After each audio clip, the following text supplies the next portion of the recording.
for us. The beautiful spring day, just being able to get up in the morning and live a great life. I want to ask you that you give us the wisdom to listen, do a great job for the town tonight, and I hope that you would watch over us. In all these things I pray, amen. Amen. Pledge of allegiance to the flag.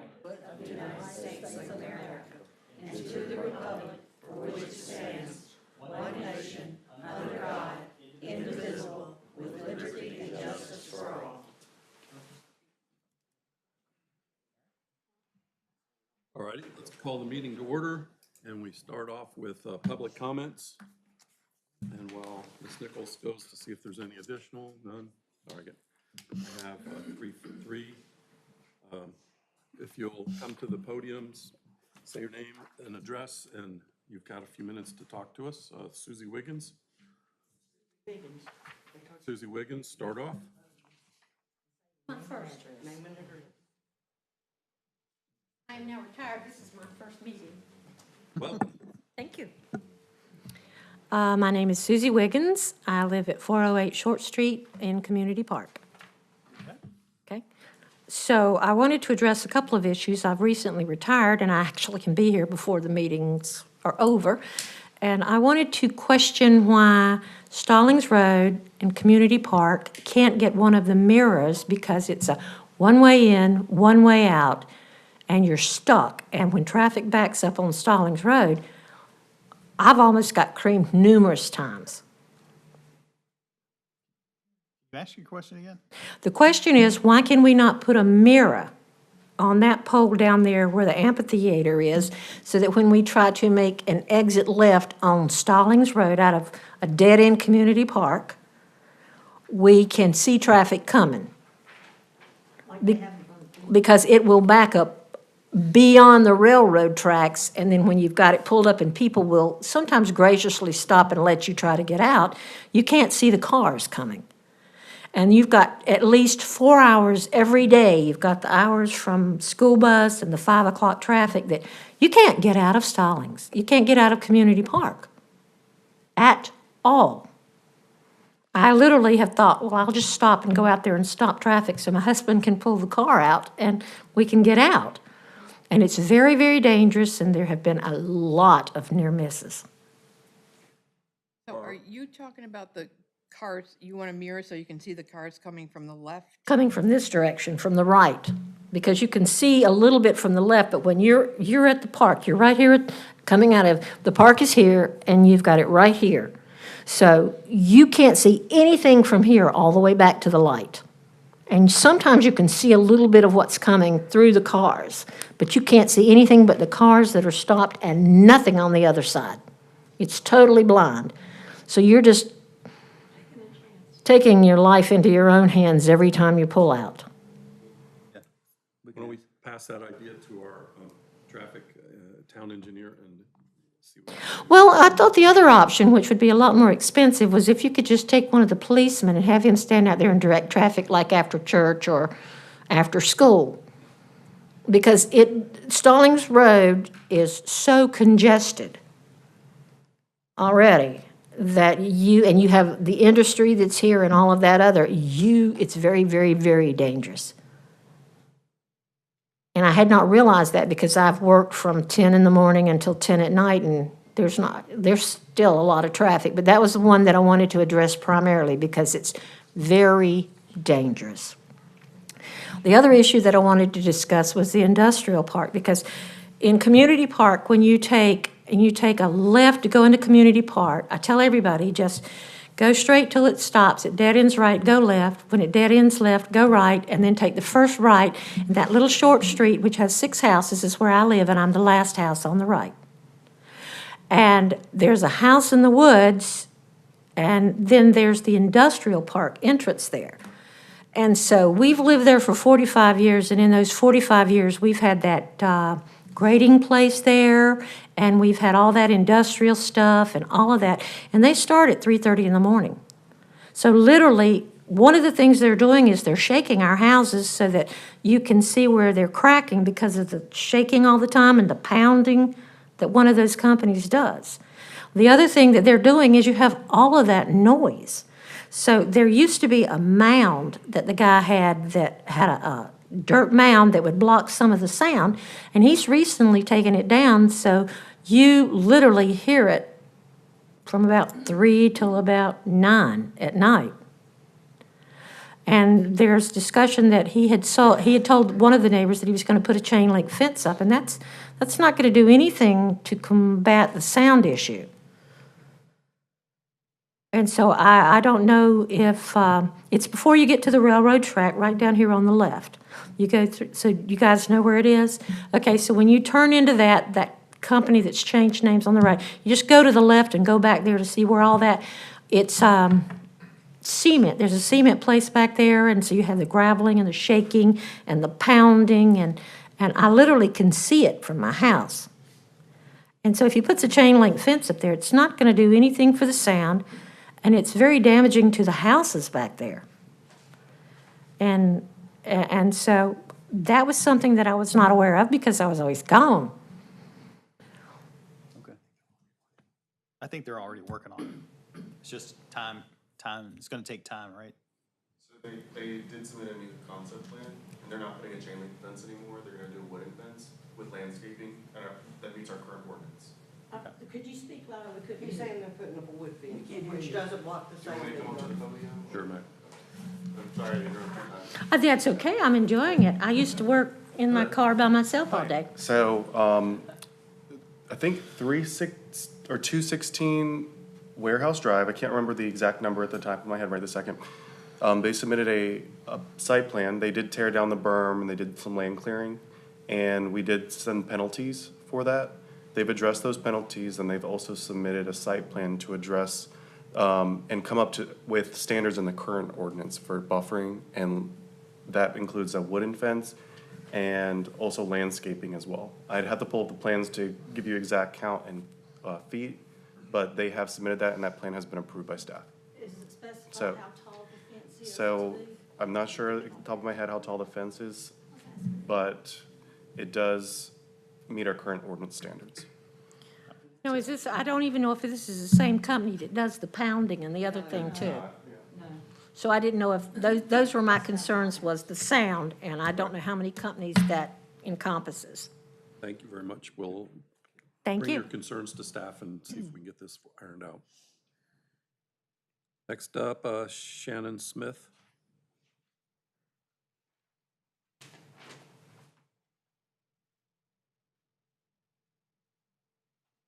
My name is Shannon Smith. I live at 2201 Community Park Drive, next to the Pounding Building, the Pounding Buildings. That neighborhood has been back there for years. I've lived there since 75. Cindy's, Susie has lived there since 78. Lucy Drake's lived there since 75.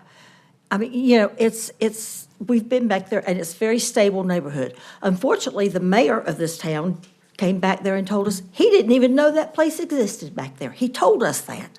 And he's been mayor 3 terms, and he didn't know that this whole neighborhood was back here. We are being ignored. We've had a lot of things that's happened, and only response we get is, well, it's already done, don't worry about it. Just let it go.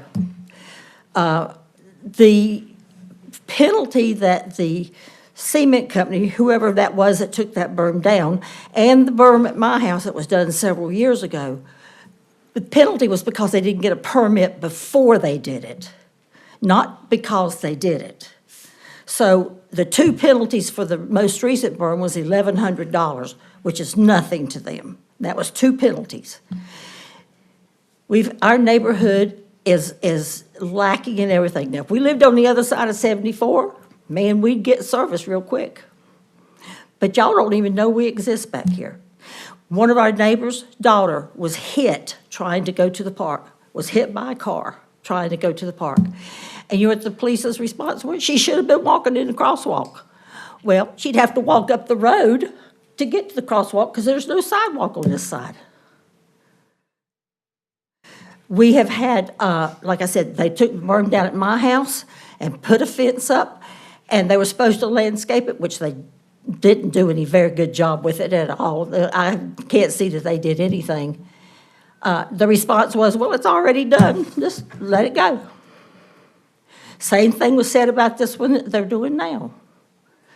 So it's just wrong. Our houses are being shook. The Ayalas, my house, and the Hamilton's house have all had the ceilings fall from the vibrations and the pounding. Do y'all care? It's not at your house. And everybody says, well, sure, the pile driving place is, legally they could be there, but it's not right to put it right next to houses that have been there. I mean, it's just tearing everything up. And we are desperate in that neighborhood. The value of our houses are going down because the industrial park is over there, and you can see it all now. It's all open and the light's up. I don't know how tall that fence is supposed to be that they're putting up, but if they put up a wooden fence like this, it ain't gonna do a thing. There's not just the noise, it's the lights. And I listen to somebody's music every day, all day long, that comes from the industrial park. That's how loud it is. I hear it in my house with my doors and windows shut and my TV on, and I hear that noise over there, that radio or whatever it is, every day, all day long. And I've been told, nothing we can do about it. There has to be something. Our neighborhood has to count just as much as the ones over on the other side of 74. We have been ignored for all these years, and we've been a very quiet neighborhood. We don't cause trouble. We don't have any, there's not a whole lot going on down there. It's very stable. People don't move in and out. Unfortunately, we're getting more rental houses than we want in there now. But we have to count, and we need something done, and not later, and not a stopgap measure. I'm going down to the Register of Deeds office tomorrow and start looking through the papers and find the papers where the industrial park was done and see if because there's supposed to be a thing that they have to have a berm and a sound ordinance, something to block the sound and stuff. And just because they wanted that few extra feet, they don't care what they're doing to us over here. But I'm going down there tomorrow, and if I have to go every day, I will. I talked to them today, and they said, well, come in, tell us what you're looking for, and we'll help you. And if we can find it, more power to us, because y'all are ignoring us. You say ignoring you. I mean, It doesn't help if you're only going to charge them $1,100, but still let them tear the berm down and all the noise and the lights. You wouldn't want that at your house. And that concrete place they beat out their trucks at 3 o'clock in the morning. okay. The pile driver place, there's two of them. There's the one that pounds, and then there's the one that's next to me that vibrates like this, so that the piles go down into the ground. So my house and everybody's house does this. And you said that the ceilings have been, Yes. and do y'all have pictures in that? Well, the Ayalas had and the Hamiltons both had to have theirs fixed. Mine, I caught it before it fell all the way. I have the crack, and I have pieces of wood across the crack holding it up there. Okay. And I talked to a man yesterday about, getting some work done in there to try to cover it. It's very ugly, but nobody cares. That's pure and simple. I've got they put up a cyclone fence, and they put that green aluminum through there, and that's what we're supposed to look at in my front yard.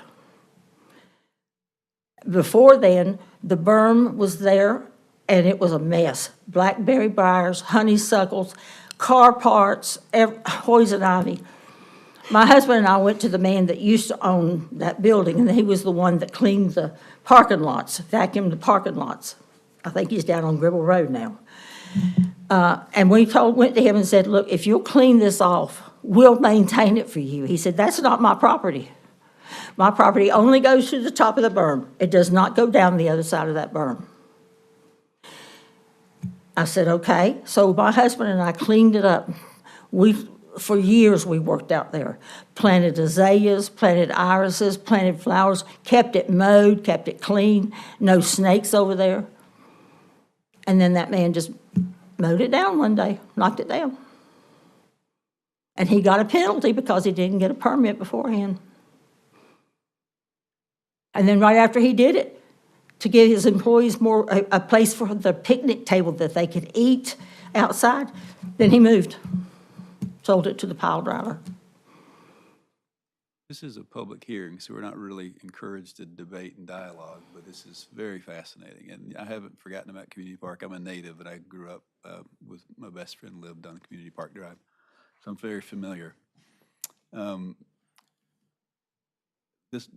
This bears broader discussion than perhaps you have in a public hearing. Should we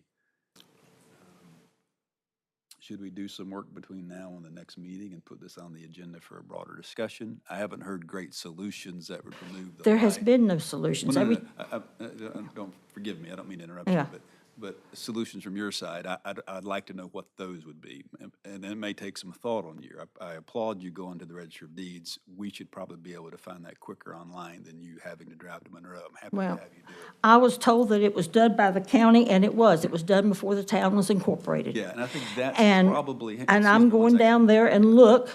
Well, excuse and me one second. find I it. think that's probably the crux of what we're dealing with is the age of this issue. And if I understand correctly, we can't require something that we don't have some documentation on. And that's unsatisfying to them, to me, to you, I'm sure, staff. So might we put this on the agenda in 2 weeks and have 2 weeks to find the deed? Does that matter? Number one. She's been told it does, and maybe the covenants in that industrial park require something that we've missed. Maybe the fence is, maybe that's an insufficient solution, even though it sounds like it's been approved, so could you pull that back? I don't know. But what are some solutions you have? And I don't know, this feels tricky, but it feels like this is a conflict between a heavy industrial and a great old neighborhood. I don't know how you solve it, but it bears probably a broader discussion than we're going to have. Well, you know, as long as the berm was there and it blocked the sound and the light, we didn't say anything about it. We put up with it. But your homes are still, But now, Damaged, the is what you're berms are saying. gone, and yeah, the vibrations are still there, berm even didn't before stop the that, berm. right. Could- But- Could I just do that? And I'm happy to hear the Yeah. third speaker, but I assume you're going to say similar things. And I I'm don't just, wanna I'm rush just saying that this it's, issue off, it just has been going on, and the whole response from the town, whatever council it was, has been, it's already done, don't worry about it.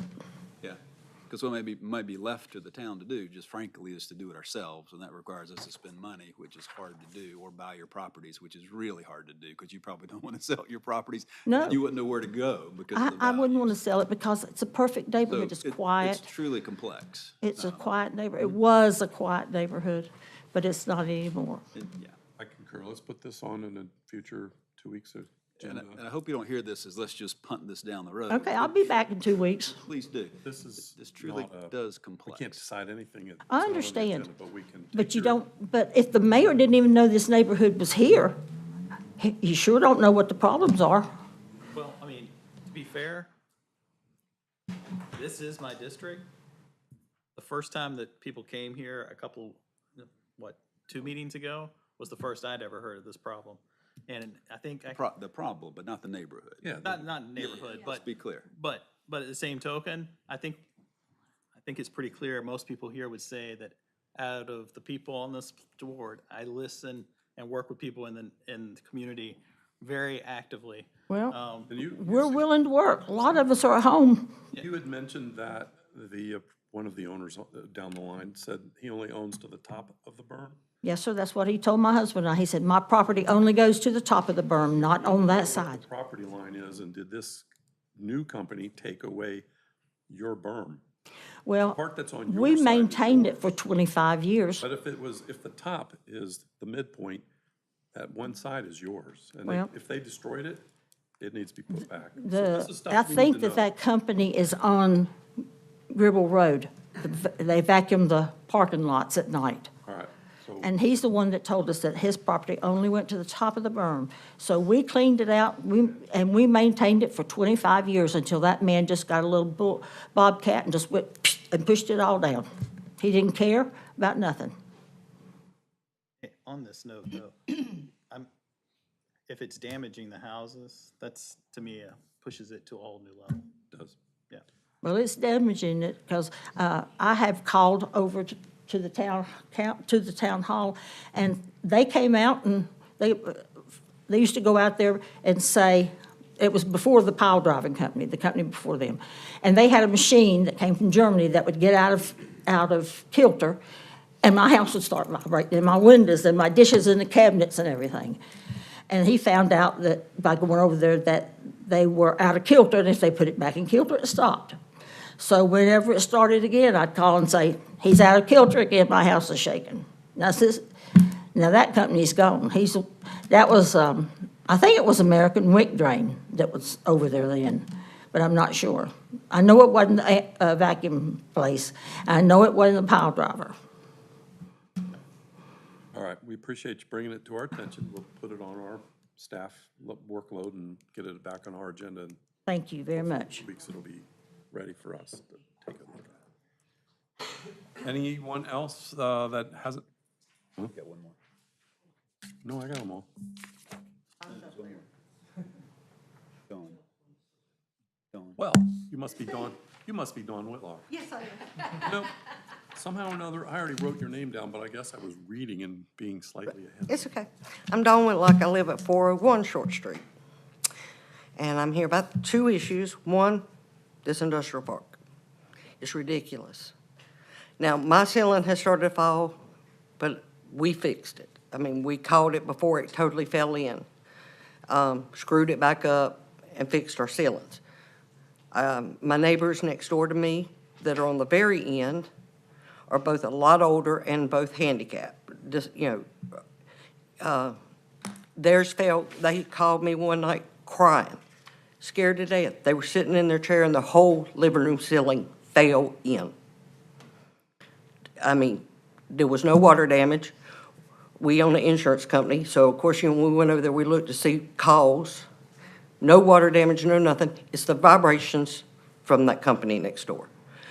Unfortunately, Union County's jacked my taxes went up 60%. I don't know how much y'all's went up. Mine went up 60%.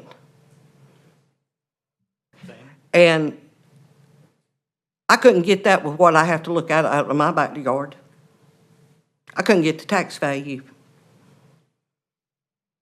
because they tore down every bit of it. I have the lights from those buildings that are there shining in my house all night long. I have the lights from the concrete place shining in my house all night long. The concrete trucks start beating and banging 2 and 3 o'clock in the morning. And I was told they're not allowed to start till 6. Don't stop them. Because nothing stops them. They get away with whatever they want to do in that industrial park. Now, we were told, I grew up, just so y'all know, I'm not trying, that's my mother. I grew up in Community Park. And I came back and bought a house in Community Park 37 years ago and still live there. I grew up in this town. This is home. I'm not a transplant. I'm here, born, raised, right here. And I expect the place that I call home to be peaceful. And I shouldn't have to deal with this craziness that's going on in this industrial park. My house being torn apart and devalued because can you imagine if your house, all of a sudden you had this big industrial park in your yard? Because that's what happened. We called them the moment they started tearing that berm down. They went out there and told them to stop. They stopped that night, and next day they took it down. After they were told not to. They didn't care because they knew it would be a slap on the wrist. They'd pay the fine and go on.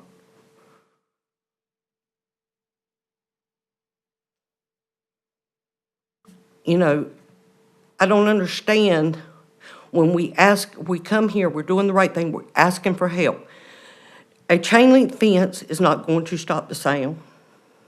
It ain't gonna stop those lights that are blaring at us, because the buildings are taller than that.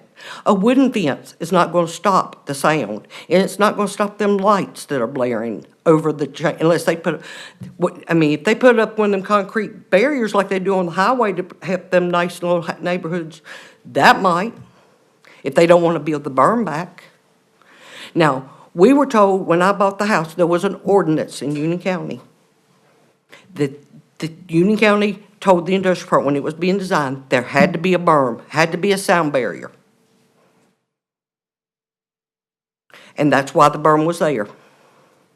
Now, when I got the nice little letter from the town, planning zone person over here, I came back up here and I talked to him. He said, well, he couldn't find the ordinance. Honest to God, I don't think he looked. And he was told, even if there was one, it's probably expired. That was the answer I got from the town. And that if I had an issue with they had decided to allow it to be approved, I had to bring it to the council, and only y'all could change it. So here I am. If I may, just remember, he is limited by legislatively the law on what he can. Yes, but if there is a written ordinance in the county, before the town was even, because this was before the town was even established, this was done. And a lot of those records, I mean, we take for granted, I'm just trying to explain, a lot of the records from that time are still in paper format. He can't just simply search and find them. So they're. Okay, but we've been asking about this. Yeah, we've been doing this been asking about this, from the time we started with it with the first company that took down the first berm. So this has been going on for years. We've been asking to get this stopped. It was stopped a while back. Another company tried to tear it down, and they were made to put it back before this council years ago. Another company further down tried to tear the berm down. They were told, no, you can't do that, and were made to put it back. We're asking for y'all to stop allowing the industrial park to devalue our houses that now the county is even charging us more for. The second issue is this issue out here. I don't know if y'all, best thing you could ever do is come out here at 8 o'clock in the morning, or come here at 4:30, 5 o'clock, and try to get in and out of our neighborhood. One, they will block the intersection where you can't get out and sit there and look at you. So it would be nice if they had a sign up that says, do not block intersection. That's not a high dollar expense for the town to do, because obviously common sense doesn't prevail on some of these drivers. And second, you cannot see, if you're trying to turn left, you cannot see to turn left. So like she said, it's a blind leap of faith when you turn left at Community Park during rush hour. And you're taking your life in your own hands, because you cannot see any traffic coming this way because the cars block it. So we need something so we can at least see if there's something coming. Like my mother said, one of the children in our neighborhood trying to get to the park, or actually coming home from the park, was hit by a car. Because the crosswalk is up here by y'all. There's no neighborhood up here. The neighborhood's down there. But there's no sidewalk to get from there to here to go use the crosswalk. So how are we supposed to use the crosswalk when you can't get to it without crossing the road? There's no sidewalk for us to get to the crosswalk. And it's dangerous. And I know that there was a time we didn't raise it much issue, because there was a time we didn't have many children left in our neighborhood. Our children have grown up. But now children are moving back in. And we've got this great park that the town spent all this money on. Wouldn't it be nice if kids could get to it safely without being in fear of getting run over? That's all I got to say. Thank you very much for coming to speak with us. Are there any other speakers who did not sign up that would like to speak?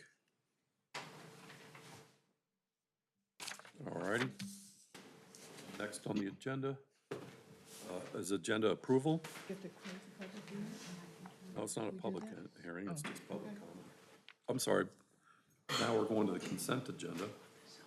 And we're going to, or at least I'm going to propose we pull item B, C, and D for budget discussions at a future date.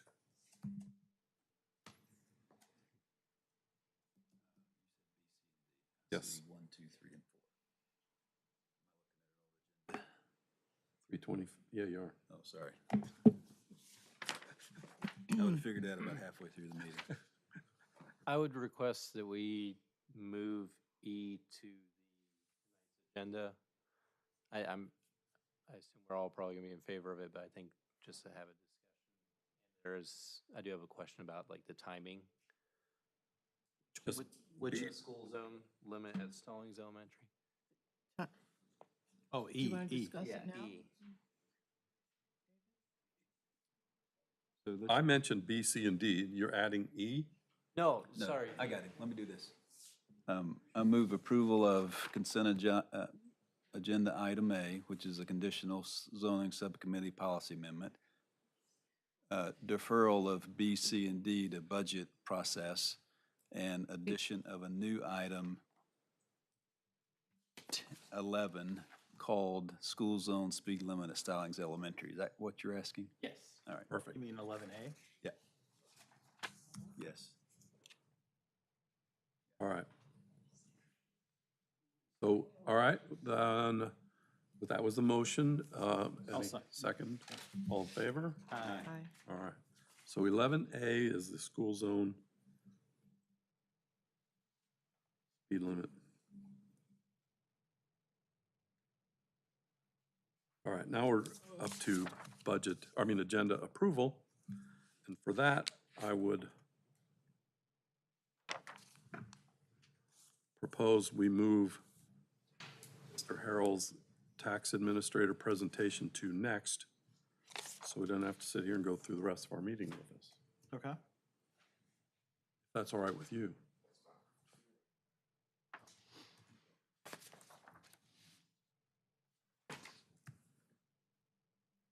So move it to 2A. Uh-huh.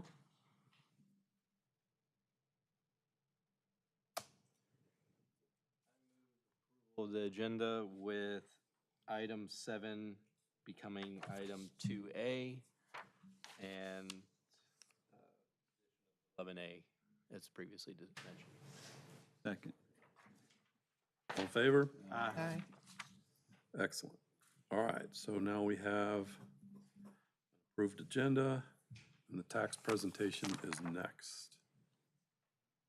Mr. Harrell?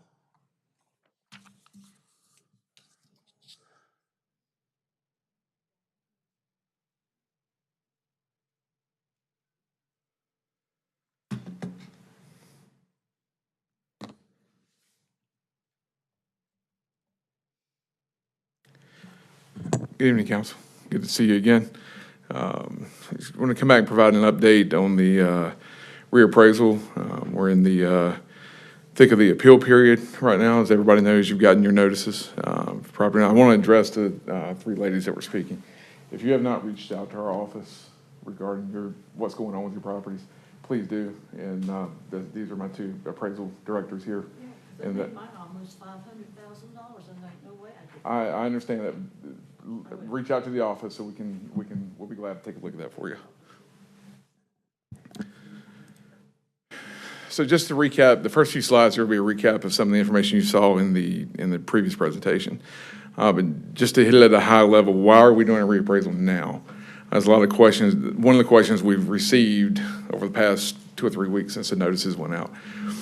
Plain and simply, we had to. The statute has 3 time periods for reappraisal. Either you do it once every 8 years, or you do an optional advancement, which is what the county initially did, moving to a 4-year appraisal cycle in 2021, which scheduled us for 25.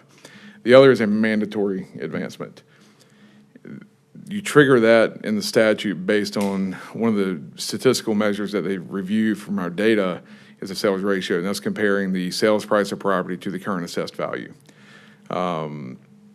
We triggered that reappraisal within 1 year of the previous reappraisal because we lost 18% of our value to the market at that point. We're 18% under what was determined to be market level by the State Department of Revenue. So we have a history of triggering the reappraisals. This statute used to be lovingly referred to as a Union County statute because we were the only county that had ever triggered a reappraisal. We did that in 2012, again in 2019. We didn't anticipate it in 21. We moved to the 4-year cycle to avoid, we had a 36% increase in 2021. In theory, you do more frequent reappraisals, you mitigate those large increases. None of us could have predicted where the market would have gone the last 4 years, and that's what we're dealing with right now.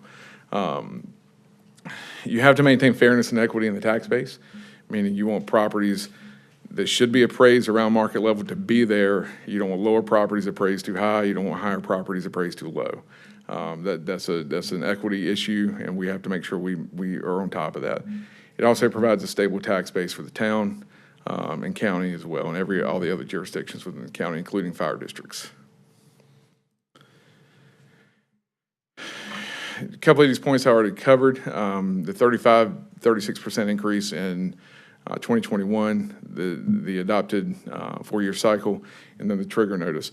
I think to put that in perspective, at the end of 24, when they did that final sales ratio study before we put in the new values, we were at 66% of market. The market moved that rapidly over the last 4 years. I've not seen that in the time I've been here, and I've actually got a slide in here that we show you the trends going back 40 years to 1986 on this number, and you'll be able to see that graphically.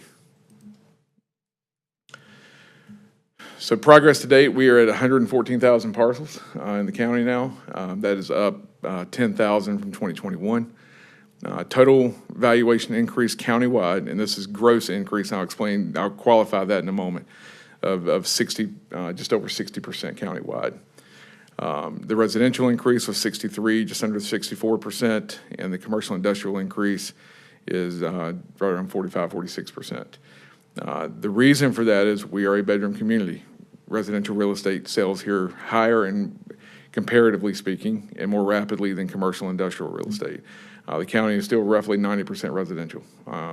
So and that's not good. It's been that way since I've been here. I don't see that changing anytime in the near future due to infrastructure challenges and other issues throughout the county.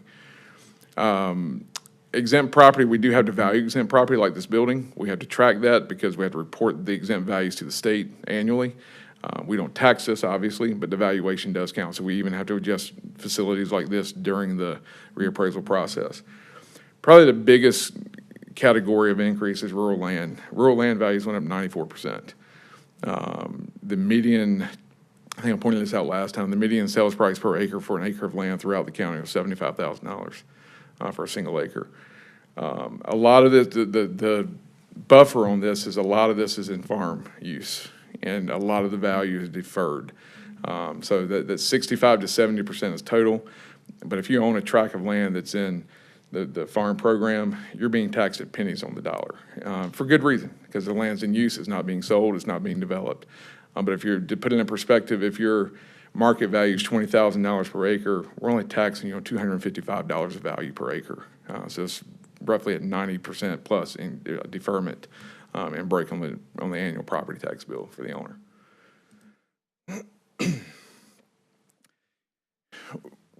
We benchmark ourselves against our peer counties throughout the state. So we wanted to pull some data from the top 10 counties based on population. Going back to 2022, you can see which county had a reappraisal in which year in that population group. Going back to 22, that increase for Guilford County was 35%, which was in line with where we were in 21. Fast forward a year, the increase has jumped to 50+%, and it's stayed that way across the board. Of the counties in this population group that are doing reappraisals this year, we were the second lowest. Forsyth was the lowest at 53% increase. We had 60. Cumberland came in at 88%. The interesting thing is 31 counties are doing reappraisals this year. almost all of them were triggered reappraisals because of how far the market has moved from where the assessed values are. That 88% is not even the highest number. There were some smaller counties that went up in the upper 90s, virtually doubled countywide. I don't know of anybody who would want to actually move to Cumberland County, though. I'm not here to pontificate on that. I don't know where that 88% came from. I mean, because maybe trailer prices went up 88% or something. Well, that is part of it. I mean, we've seen that here. Owners of mobile homes, we've had a lot of conversations with those. And there's some data that we pulled back in the fall. The average sales price for a single wide mobile home, not counting land, just a mobile home, is $110,000 for a single wide. That's throughout the state of North Carolina. Take a look here at some local Union County market data specifically. A lot of this you've already seen, so we'll kind of gloss over it. Again, what are we seeing in the market? Prices are still increasing, but they're stabilized. We're not seeing the big sales prices above asking or offers above asking. You're not seeing those that are driving the prices up continually. You're seeing more of a steady, normal market increase at this point, but they are still increasing. The volume is down, but the prices are still elevated. December 2024, the median listing price was flat year over year from 23, based on MLS data. The median sales price for a single-family home in Union County was $438,000. And again, these are county-wide numbers. Compared to January, from data from Rocket Mortgage, the median sales price was $463,000. So you can see there, even month to month, you've got a $30,000 jump in those median numbers from third-party data.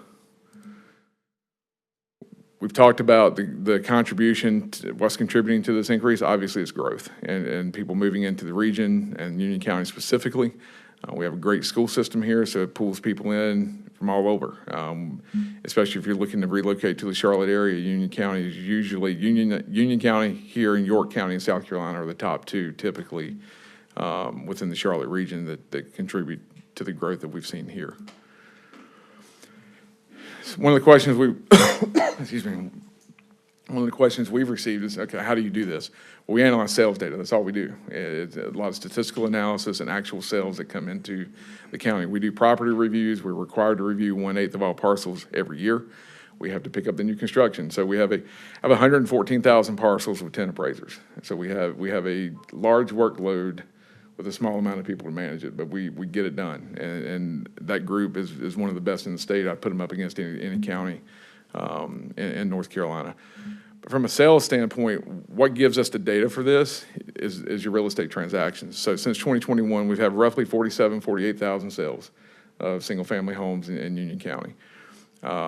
Commercial industrial, and this kind of shows you that 90% residential. You can see the volume of sales over the last 4 years for each of these categories. It's steady in commercial industrial, but there's not a lot of it. So that's what we deal with and how we go through this process. And you can see in 23 and 24, the sales numbers are almost identical. That is not a transposition of numbers. They are almost on top of each other for those 2 years. So you see the level off in the transaction numbers, but your prices are still increasing, as you'll see on the next slide. Commercial industrial, your green column has been up and down since 21, but your residential, you can see it's just been a steady climb up to that December 24 median sales price of $465. Just to kind of put that in context. One other thing I wanted to address is market value versus tax value, because we've had a lot of questions about that.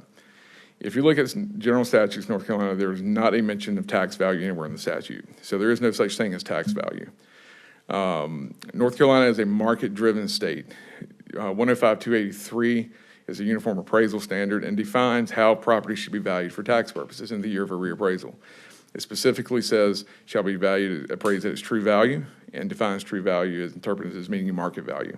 So we are a market value state. Now, where the tax value piece comes in is because after the year of a reappraisal, values are frozen. We won't change values again unless you change your property or something happens to the property for the next 4 years.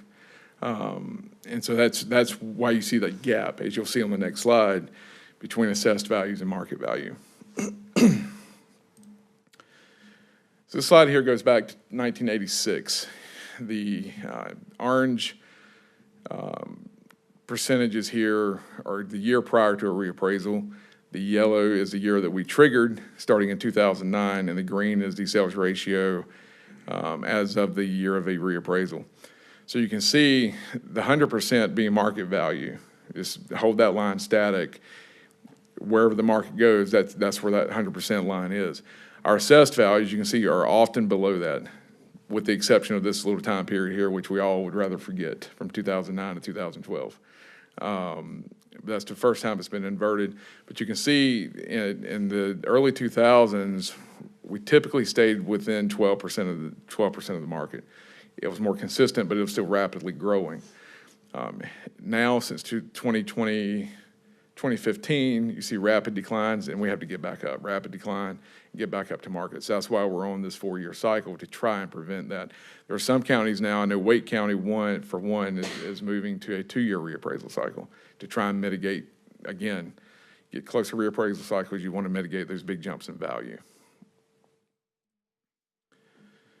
Here's your countywide valuation totals. Current tax base for the county throughout the jurisdiction is $60.5 billion in real property value. This does not include personal property and other categories that we have to tax as well.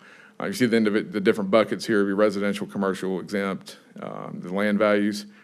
I think the telling signs here is the median home value. At the end of 2021, that median single-family home value was $293,000. We're now up to $403,000, which is still high. It's a big increase. However, it is less than what the market data was showing from December on the MLS information, by about $30,000. Moved to January, it's about $60,000 less. So we see that because we're monitoring the sales ratio numbers since the values went into effect. We're already down to 95% on the sales ratio on the median. So some higher, obviously some lower, but the market's still moving up, whereas now we're static, and we adjust based on the appeals that we receive. Your median sales ratio, we touched on that already. As of the new values that being in effect, we're 99.76% of market. So that's where we should be. You don't want to be at 100%, but you got to be as close there as you can possibly get without really fudging the numbers, to put it in layman's terms. So that's where we're at as of 2025. And I will point out, this is not a year-over-year change. One of the other things we hear, phone calls and emails, there's no way my value went up this much in 1 year. You're right, it didn't. It went up in 4 years. So it's about a 15% increase in the market every year since 2021. And here's what you're looking for from a town perspective. We'll focus on Stallings tonight. Your overall change in value is 57.42%. Again, this is gross. To qualify what I mean by that, this does not take into account any tax relief that needs to be attributed to a property. So if you're qualified for elderly or disabled exclusion, this valuation does not account for that yet. So we'll be providing tax-based estimates to the town over the next week or so. We're trying to get them finished by the end of this week, but it's going to be tight. But we will have some numbers in there to attribute to that and potential appeal loss as well. Your median home value for the town of Stallings shifted from $2,950 to $446, and your median square footage for single-family home is 2,101 square feet. Your commercial valuation increased from $355 million to $519 million. Again, when you're going from billions to millions, that shows you, again, that discrepancy in residential to commercial industrial classifications of property. That commercial increase for you guys was a 46% increase, slightly above the county average. So how do we know if we've done a good job? Statistically speaking, obviously there's going to be things we're high on, there's going to be some things we're low on. But if you look at things globally, which is what we have to do, we use statistical measures. One is the COD, and we're not going to have statistics class here tonight because my brain's too tired for that. But the COD, you want to range, the industry standard is to be in a range of 5 to 20. At the end of 24, we were 18.79, so we were creeping up on the high end, meaning our data was getting bad compared to the market. put in the reappraisal, our COD comes down to 8.53. This was verified by a third party. They came up with a number, I think Michael can correct me if I'm wrong, was within a tenth of a point roughly of the same number that we calculated internally. So from that standpoint, we feel good about it. It's a normal bell curve. Again, there's outliers, and we'll address those as people appeal, and we need to work through the process with them. The other measure is the price-related differential, and your range on this is 0.98 to 1.03. 2024, at the end of the year, we were at 1.0298, so we were right there being out of line from this at the end of a 4-year cycle. Reappraisal in place, we're at 1.004. And this one is just a measure of, again, lower value properties compared to higher value properties, making sure they're assessed appropriately based on sales prices. This is the slide that everybody wants to see. How do I appeal my property? So we're very clear about this process. I want to make sure that everybody's on the same page. There's 5 steps to appeal. One is your informal or staff level review. Once you file the appeal, it covers the first 2 steps in totality. We settle most appeals, roughly 90% of our appeals, we typically settle at the staff level without the board having to have a hearing. Now, once the board is in session, we'll talk about those dates in a moment. Once the board is in session, we will continue to work the appeals at a staff level review, but they have to go to the board as a consent agenda item. Because after the board convenes, we no longer have the authority to adjust the appeal and be done with it. It has to have the board stamp of approval on that.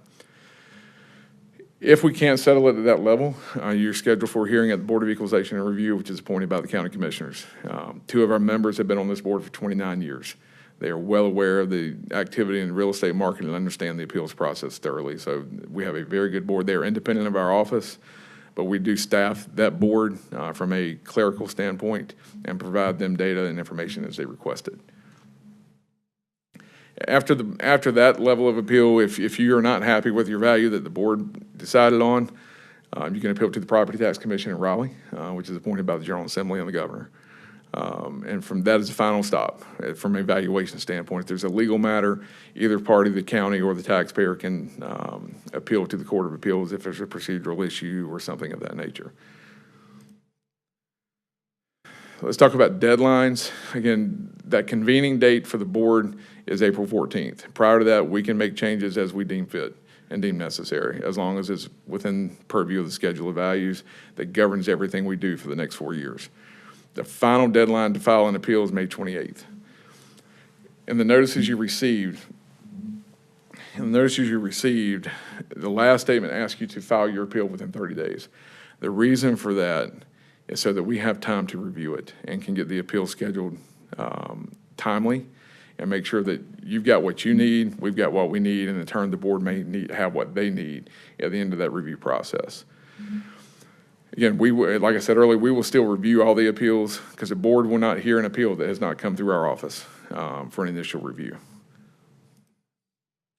I want to show people that are here and online how you can walk through this process. If you go to the county's webpage, you'll see this banner here that's got several blue circles as different departments of the county. When you go to the webpage, you're going to need to click this arrow and scroll over one time, and you'll find this property search button. Click on that. It will take you to the property portal. You put your parcel information in, and you'll see your property record card on this screen here that has all the information related to your property. And from there, we've got it highlighted in yellow to make it easy to find. That's your appeals button. And once you click on that, it takes you to this screen. Here's where you'll begin to walk through the process of building your appeal. You'll file the appeal, and I'll explain this middle button here, the compare button here in a moment as we walk through this. This is what the appeal screen looks like. It's a step-by-step, kind of like walking through a web application if you were applying for a job. You've got to go through each step to get to the next one. As part of this process, you'll build your comparable sales file that will help you build your defense for your appeal. It will show you the sales in your community. So if you put your address in this particular case, or in any neighborhood, your property is going to be the ones highlighted in red here. The yellow ones around it are all the sales data that occurred in that neighborhood. You find the properties that are similar to your property, build your comparable sales grid, submit that with your appeal. And I want to stress that one more time, we have to have evidence for your appeal. We do get a lot of appeals where there's just a statement there that said, my house is not worth this much, and that's all we're given. And so it creates additional work, which we will gladly do, to reach out to the taxpayer to say, okay, what's the basis of your appeal? Do you have an appraisal? Do you have sales data that we may not have that we can review and compare to your property? What I like to tell people is, you know your property better than we do. We don't walk into every house. We can't walk into every house. Some of them, we can't even step foot on the property if it's posted. So we have to work with the taxpayer to set up those appointments to review a property. So if it's something beyond what we can do from our desktop. I mentioned my staff earlier. Two of these guys are here with me tonight. Michael Thompson, he's my deputy tax administrator, and Brad Helms, he's the appraisal manager for the county. So if it's wrong, it's their fault, not mine. Just kidding. Yeah, but this is a good group. I would not replace them with anyone short of them leaving on their own. I truly appreciate everything they do and what they've done for the county. With that, I will take questions. I'm sure there's a few. Nope, at least I'm very familiar with the process. Yep, me too. Okay. Appreciate your time tonight, I guess. Down there, I don't see any more Well, questions. thank you. We appreciate it, all the work that's gone into this. We're surprised that you don't wear body armor and everything and walk out. Well, I on the knew street. these gentlemen were here, back here Oh, tonight. that's what he's for, okay. But no, it's an education process, and that's what we look at it as. I mean, there is confusion, there's a lot of sticker shock. So our goal is to walk people through this. To put it in perspective, we ramp up our customer service efforts when we go through this process. We typically have 6 people that answer our phones. Right now, we have roughly 15 answering the phones. All the appraisers are on phone duty, answering questions as they come in. And so we're prepared, and we want to do everything we can do to help people as much as possible. Imagine you see the same thing we see as municipals, that they assume that their taxes went up 60%. Right. I'll address that. I meant to earlier. Thank you for bringing that up. So just because you have a valuation increase does not mean your taxes are going to increase by that same percentage. Union County specifically, I don't recall what Stallings did in 2021. Union County specifically, since I've been here, which is 21 years, every reappraisal, they've dropped the tax rate. In 2021, the tax rate went down 25%. So you hear a lot of talk about revenue neutral, and that kind of, it doesn't mean revenue neutral for the taxpayer. It means revenue neutral for the jurisdiction, that you bring in the same pot of money, so to speak, as the prior year. Some people are going to pay more, some people are going to pay less. But a 60% increase in your value is just reflective of the market. It's not reflective of the tax bill you're going to get in August. Right. But we do a lot of explaining. Yeah. Not the same. Appreciate you coming out tonight, and All right. if we have Thank you. questions, we'll holler back. All right, next up, Max, and CZ 24.10.02.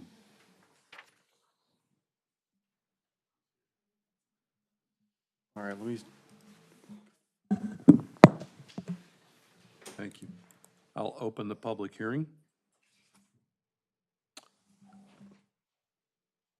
Okay. All right. Okay, that's actually smaller than can I use them?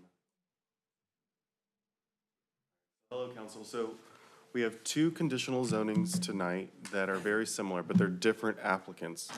The first one is CZ 24.10.02. It's for 3025 Gribble Road. It's a conditional rezoning request from industrial to conditional rezoning industrial. To summarize, both of conditional zonings, really, they are requesting automobile sales along with their industrial use.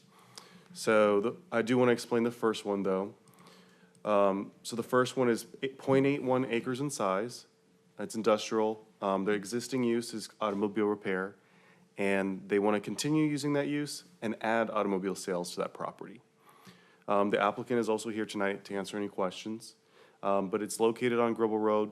All the properties on Gribble Road and Stallings are zoned industrial. The future land use for this property is industrial, and vehicle sales are not listed in the future land use category. But with staff assessment, we looked at Indian Trails side of Gribble Road, and they do have automobile sales on Gribble Road, on their side of. But another thing about this one, I do want to show you the site plan for 3025. They currently have a house there that did undergo site plan review and to change it from residential to industrial, where they do major automobile repair. And with this conditional zoning, they want to redo the entire site and add additional buildings and remove that house. And they're also requesting to waive that sidewalk out front on Gribble Road. Our ordinance requires sidewalk for any new major development, but I did want to let you know that last week, the Board of Adjustments did approve a sidewalk request to remove a sidewalk on a new major development right across the street from this property. But that ended right at Board of Adjustment level, and so it will not come to council.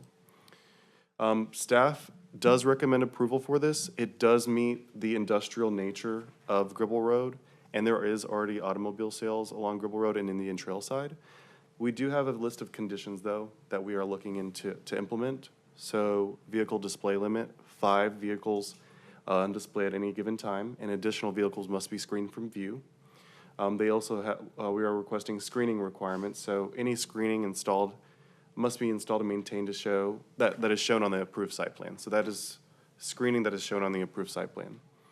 I did also want to mention that there is concept plan compliance and conditional zoning reversion clause in here. So we want the applicant to conform to the approved concept plan if this is approved tonight. And if the project is not completed within 2 years, this conditional zoning will be revoked, and they'll have to come back again for council approval. There are outdoor storage restrictions that are currently in the ordinance, but we wanted to make sure that was also stated in the conditions, and also that they would get all the necessary permits, which is just what they would already have to do, but we just want to make sure it's stated. So staff does recommend approval with the following conditions. And I'm here to answer any questions about this rezoning. I'm assuming, based on there's only 5 cars out at a time, that this is incidental to the main part of the business of repair work? Correct. Yeah, the difference, the main thing is also they are required to submit a site plan for a conditional zoning, so that's why you see it here. And they would have to comply with the site plan that's submitted.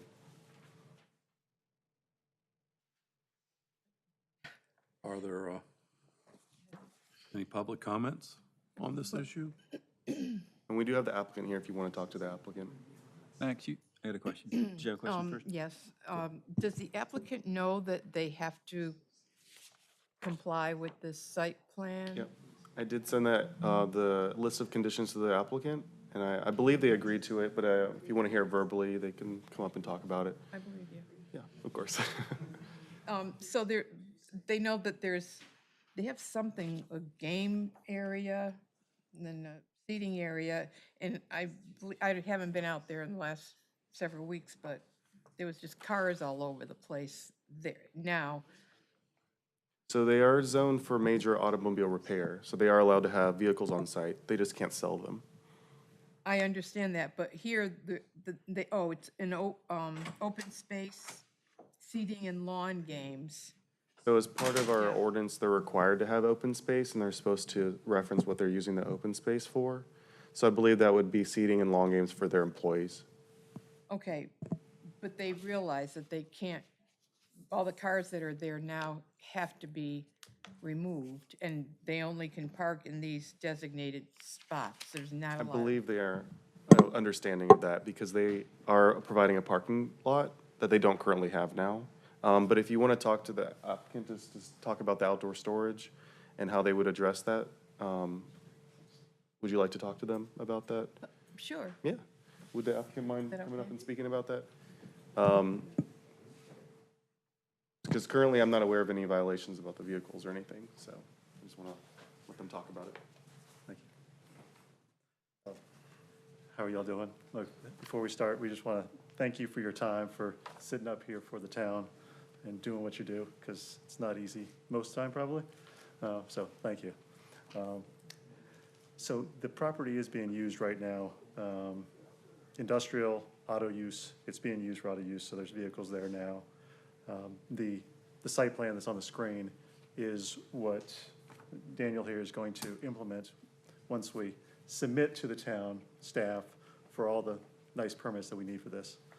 So we'll go through engineering, go through planning to make sure that we provide the town with this within that 2-year window that's being allowed us, so we appreciate that. But it's not there right now, because we need to get that approved. And we need to take the steps, and we're ready to take those steps as soon as we get the council's approval for this supplemental use.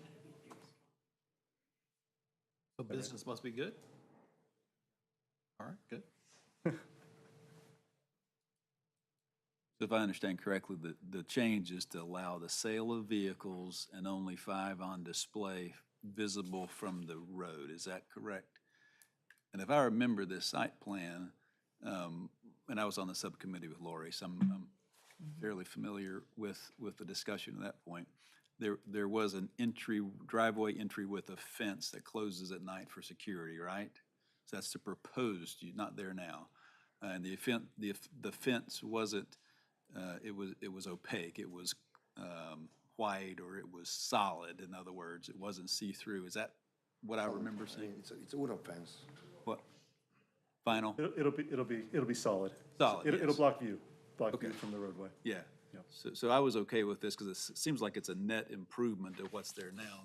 And Ms. Daniel is attempting to make an improvement. I think some of the debate was, how long would it take to get to this site plan? And I think the staff answered that by saying 2 years. My question to staff then is 2 years to do the 3 buildings, or what if demand for services don't necessitate him building the 3rd building? What happens then? Or is there substantially complete? Because the last thing a business owner wants to do is erect a new building when he doesn't have demand for it. I don't understand that. I didn't add that to address that in the conditions, but if council wants, and the applicant agrees, wants to add another condition. I don't want to add another Back condition. to So he would just come back at that point and say, I made all these improvements, it looks really good. You've asked me to build this 3rd building, or I'll lose my ability to show or display or sell vehicles and display 5 of them from the street. Sounds fair. I would just ask for an extension of 2 years until I can see if I can build it. Is that what we're talking about? Yeah, I would suggest maybe adding a condition to request an extension for an additional 2 years at the time of this, 2 years being revoked by council. And we can bring it back to council without going through the entire conditional zoning process. Yeah. And maybe add that condition. Where exactly are the spaces for the Yeah, good cars on question. So display? right now, we've got those 10 spaces at the end of the property. That's what The we've got back? designated as the sale spaces. Those are going to be. So if okay. it's a limited 5, then 5 of those are the sale spaces. The spaces in front of the building are going to be for auto repair customers, employees. So that's where those are located. I remember, wasn't there a building on the CSX property? We're in the process of moving that, get out of CS's area. So that's why it's not there, because the intent is to get rid of it as soon as we can. Any other questions, council? I'll make the motion to approve it. I've lost my screen again, shoot. I'll make a motion to approve, But before we do that, close the public hearing. yes, please. I'm going to close the public hearing. Make a motion to approve CZ 24.12.01. With the condition added that the applicant has an opportunity at, what's the words? At, Another 2-year mark to bring it back to council to request another 2 years. without having to go through another CZ. Yeah, that's the motion. I'll second. Before you vote, can we just get the applicant to state on the record that they approve to that additional condition? You understand the condition, Daniel? Yes, I do, and I accept that. that good? All right. Thank you. How's the council vote? Aye. Aye. Awkward. Say, all in favor. Did I say that? You just said, how does the council vote? Yeah. You didn't say all in favor. It's like there's a big pause. So anyway, you did good. All right. Next up, statement of consistency and reasonableness. CZ 24.10.02.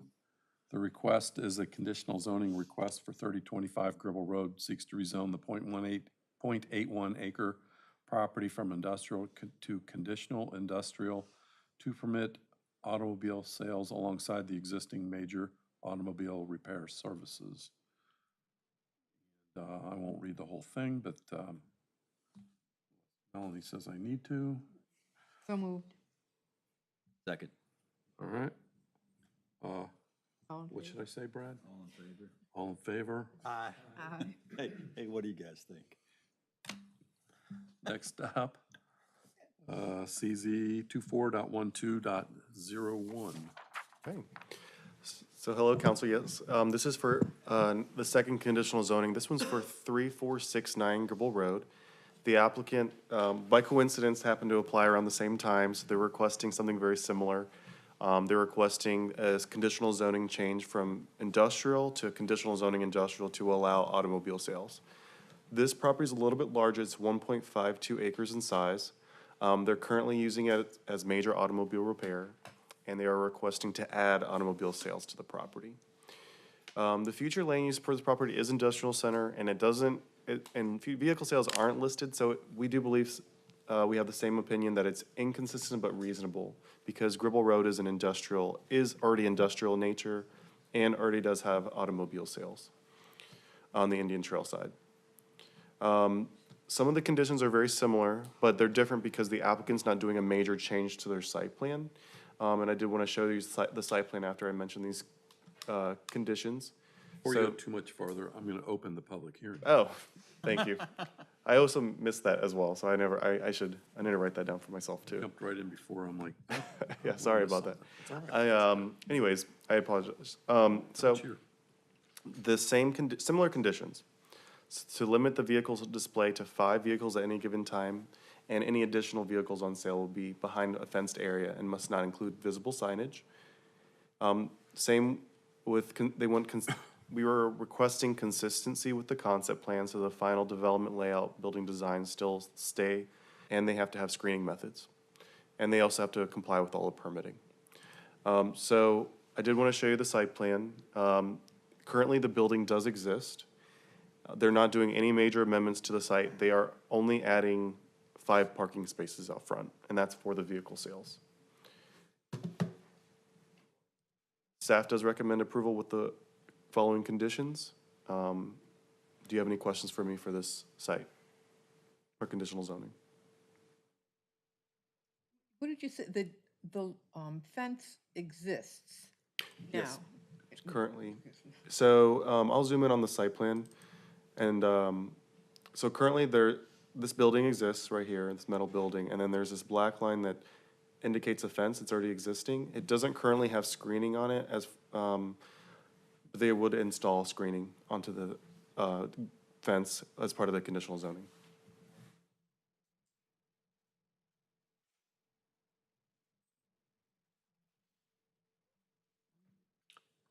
I'll close the thank you. I'll close the public hearing. I'll make a motion to approve CZ 24-1201, 3469 Gribble Road. I'll second. All in favor? Aye. Aye. Carries. Statement of reasonableness. CZ 24.12.01. The request is a conditional rezoning request for 3469 Gribble Road. Seeks to rezone the 1.52 acre property from industrial to conditional industrial to permit automobile sales alongside the existing major automobile repair services. So moved. All right. Second. All in favor? Aye. Unanimous. Thank you.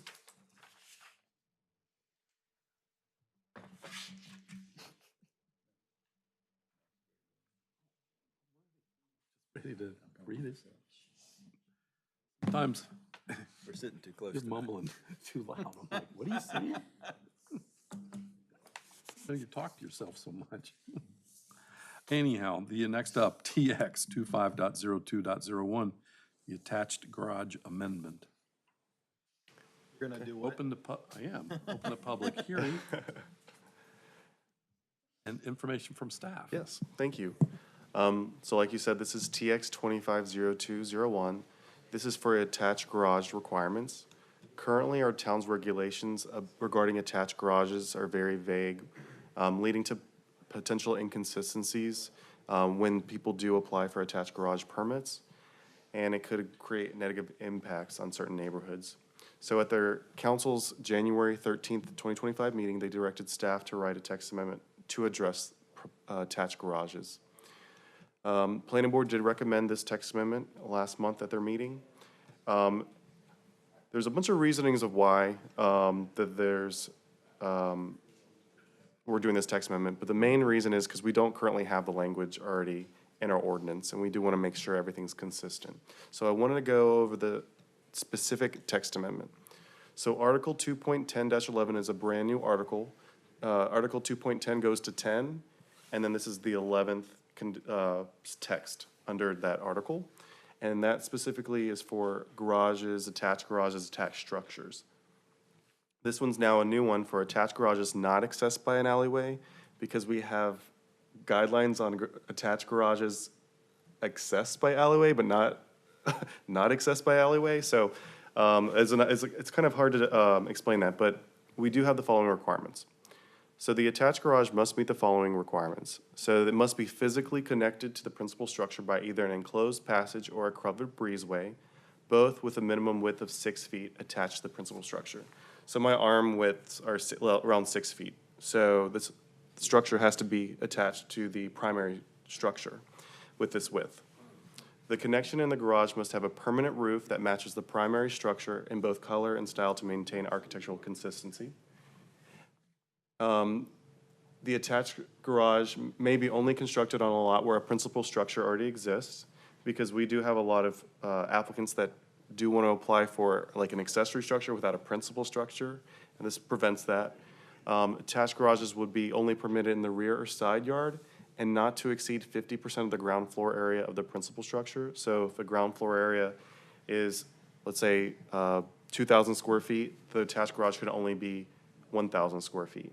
But a normal two-car garage is around 400 square feet, just for reference. And then this one also references the design materials and appearance must be consistent with the surrounding area. C, any connection to the principal structure must be structurally secure with different types of bolts and connections. This is just to make sure that they're aware that this has to be structurally secure, but Union County Building Inspections does have the final say on how the principal structure, or the attachment would be viewed. So they would go out there and inspect it through Union County Building Code, which we don't have. But I did want to make sure that they knew it had to be structurally secure with the ordinance. And then D, the minor site development review process would be required for any residential projects. So this makes sure that staff's able to review the size, the setbacks, and the location of the attached garage. And that was the text amendment. Do you have any specific questions about this new text? So does this align closely with the Union County building codes? So I don't know specifically what the Union County building codes would say, but I do not want to reference their codes into there, but I have under D, all attached garages must comply with the North Carolina Residential Code and obtain the necessary zoning and building permits before construction. So they would have to go to Union County as well for them to review it. I have a couple of issues. I don't like the 50% of the principal structure. This is, are we talking just residential? So this would, yes, so this is just for, this would actually cover residential and commercial. And what? And commercial. But I've not yet to receive a commercial garage for an attached structure. Oh, okay. I don't think it should be, I don't think we should allow a garage that large. You know, I mean, maybe 20% or 15% of the, you know, who has a huge garage? You know, this would be in a residential area, and I just think it should be much smaller Of course. than 50%. So staff brought a text amendment around 2 years ago to address the sizes of accessory structures.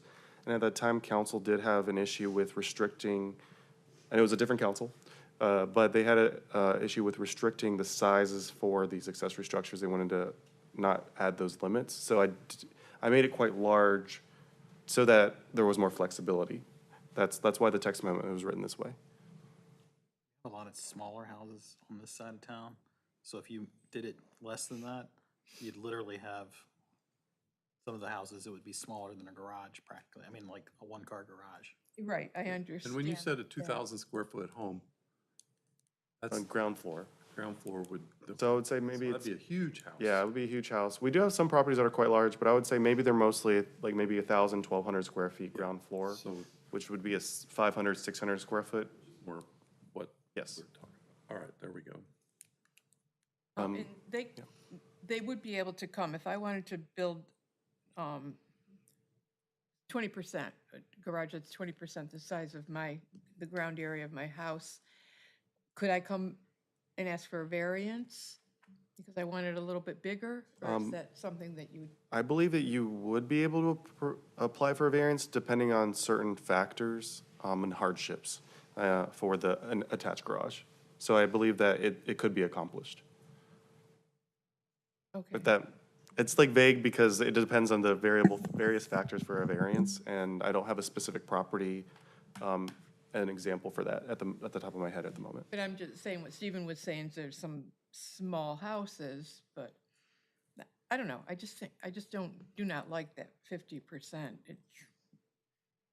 A residential area, you're gonna have people screaming that, you know, how many well, cars do you have? Currently, they still would have to meet the setbacks, and they'd have to go through site plan review and discuss that with staff. I do believe this accomplishes a lot more consistency, because right now, there's no language on how it's even attached. So they could build a large garage attached with, well, depending on the harmony, but like attached with a piece of plywood. Yeah. This kind of prevents that. What we could do is, I do think this meets the council's goals, and we could bring it back in a year for review if you'd like to see what kind of accessory structures were approved, and see if anything actually meets that 50% threshold. I can do that. Okay, we can come back to that. People can talk about it. The attachment, the breezeway or walkway, is it clear in here that it's got to be a permanent structure?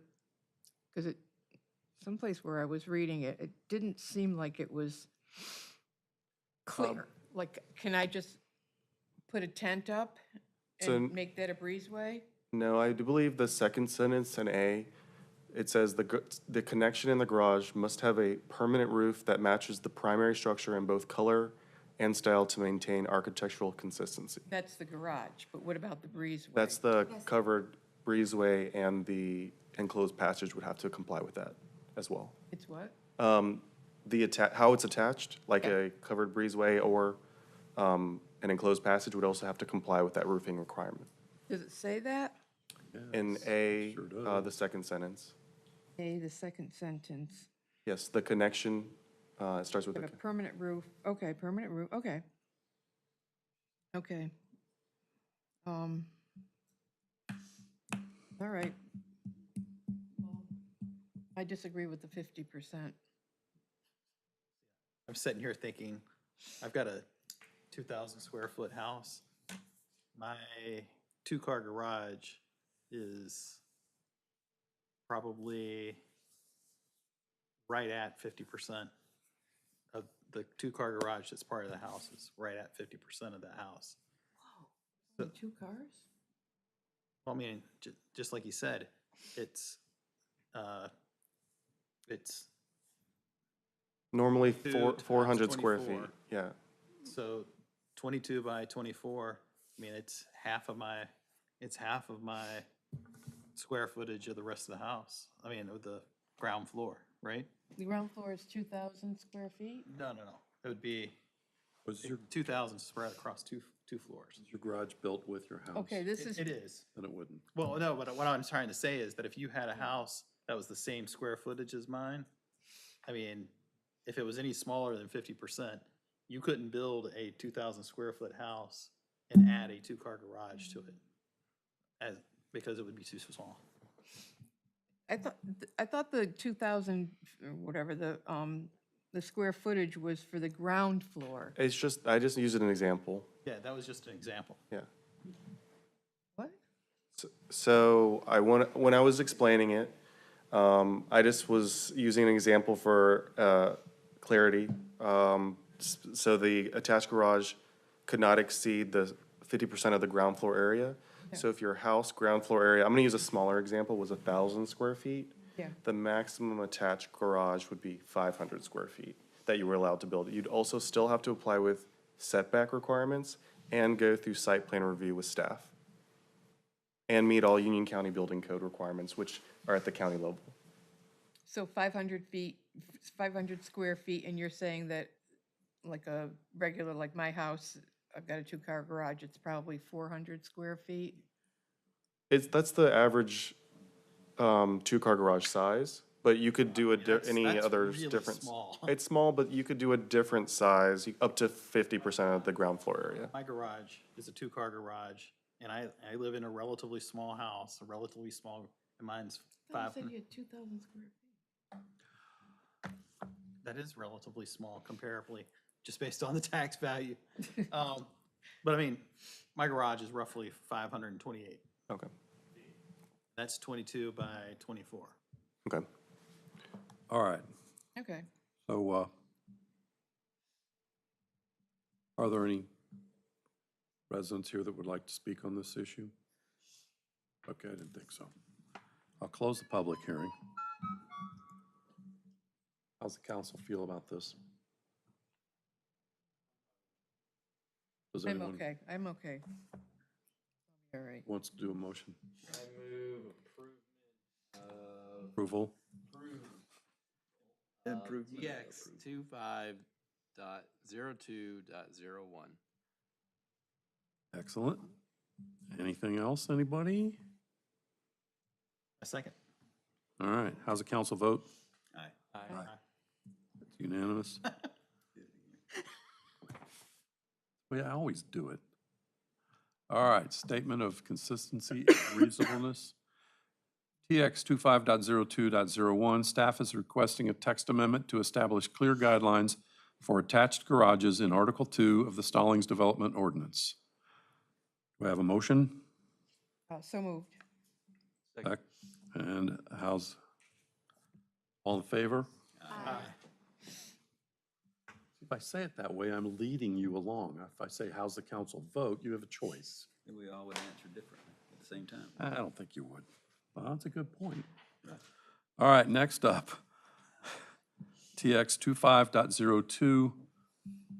25.02.02. Definitions update. Katie King, you're up. Open You the are public up. hearing. I will, I'm taking a breath. All right, you're up, but before we get there, we're gonna do open the public hearing now. For those of you I haven't met yet, my name is Katie King, and I'm the senior planning technician with Stallings. And then this is TX. So you work for Max? Yes, yeah. Oh, so our condolences. Oh, thank you, thank you. Can you use the microphone Yes, closer? sorry. So this is TX 25.02.02. Staff is proposing a definitions update to Article 3 to clarify or expand upon the existing language and add a few new definitions. I have researched surrounding municipalities to make sure that our definitions match their ordinances as well. And Planning Board recommended their approval at the February meeting. And before I get into reading the definitions, I just wanted to explain kind of how it's laid out. Anything that's in red that has like a strike through it, those are current definitions that we are proposing to remove. Anything that is red without the strike through is changes or additions to a current definition. And anything else in regular black are new definitions added. Okay, so our first definition is for attached garage. This kind of plays off of the text amendment that Max just presented. This provides a solid footing for that amendment to be based on. And then as-built surveys are completed after construction is done on a project, and we require them before conducting a zoning compliance inspection. And in our ordinance, we have two definitions regarding impervious surfaces. In our ordinance, there was an issue where they were duplicated at one point, so we are proposing to remove those duplicate definitions. And I'm leaving impervious surface definition as is, and I just wanted to make a small change to the sentence structure in impervious surface coverage. And then we want to add a definition for neighborhood meeting, which is just the first public meeting for any general rezoning or conditional zoning. Also add a definition for general rezonings, which is just changing a property from one zoning district to another. And then our ordinance currently has a couple different definitions regarding setbacks. The first one that we want to look at is street setback. We want to remove that from the ordinance and instead have a definition for front setback. We don't refer to the setback from the front of the property as a street setback anywhere in the ordinance. We only refer to it as a front setback. And then we want to just change one word out of the definition for rear setback to reflect the new definition of front setback. And then for zero side setback, this term is not used anywhere in our ordinance. We don't have a reason to use it, so we are proposing to remove that as well. And then the last new definition added is for text amendment, which is just a change to the text or rules in the Stallings Development Ordinance. And staff does recommend approval of TX 250202 to enhance the clarity of the ordinance and provide a solid foundation for future development. Do you have any questions? Good job. This is her first one. We've got to give her a hard time. I'm fine with just saying, good job. Thank you for stepping up and doing it well. Whatever Steven says, just ignore. I can't see quite behind you, but is there anyone? Podium's tall No. too. All right, so I'm going to close the public hearing. Good job. Council, how shall you vote? Questions, whatever. I move to approve text amendment TX 25.02.02. All in favor? Aye. That passes. One more statement of consistency. Were you leading our vote? I felt like it, but maybe not. Text amendment TX 2502.02, statement of consistency and reasonableness. Staff proposes adding and updating definitions in Article 3 of the Stallings Development Ordinance to clarify and expand upon existing language. These definitions are essential to ensure accurate interpretation and enforcement of the ordinance. How's the council feeling about that? So moved. Second. All in favor? Aye. So this ordinance, text amendment passes. All right, now, number 2, oh no, we did that. Next up, Stallings Committee reappointments.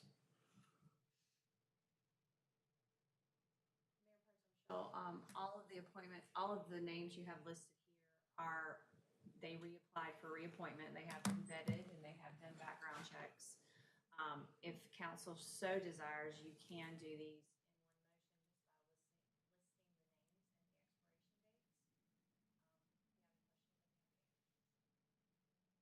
House Counsel want to proceed? I move that we reappoint the following applicants to the planning board: Michael Cozens and Jacqueline Wilson. Historical Committee, Marie Garris. Hang on. Add with terms expired. You have to have the terms expiring for Oh, each I'm of them. sorry, okay. Michael Cousins, 3/31/2028. Jackie Wilson, 3/31/2028. Historical Committee, Marie Garris, 3/31/2027. Community Committee, Ben Diaz, 3/31/2027. Susan Connolly, 3/31/2027. George Bill Smith, 3/31/2027. Randall Miller, 3/31/2027. And the Stormwater and Infrastructure Committee is Terry Davis, 3/31/2027. And Aaron Schanneberger, 3/31/2027. Second. All in favor? Aye. Passes unanimously. Next up, Council NCLM Voting Delegate. Alex? Sure. Each year, the North Carolina League of Municipalities, which, like most municipalities in North Carolina, has a slate of issues that it would like its members to vote on. Each town essentially gets one vote. So it's issues, and it's also things like electing the slate of directors. And so what this item is seeking is to have the council choose one of your own to vote on your behalf with various league issues. I'll lead it off because I did it last year, probably the year before, probably the year before that, and I'm planning on going to the League of Municipalities in Greenville. I think it's April, maybe first week of May, whenever it is. I'm already signed up for it, so I'll throw my name out there if we want me to be the delegate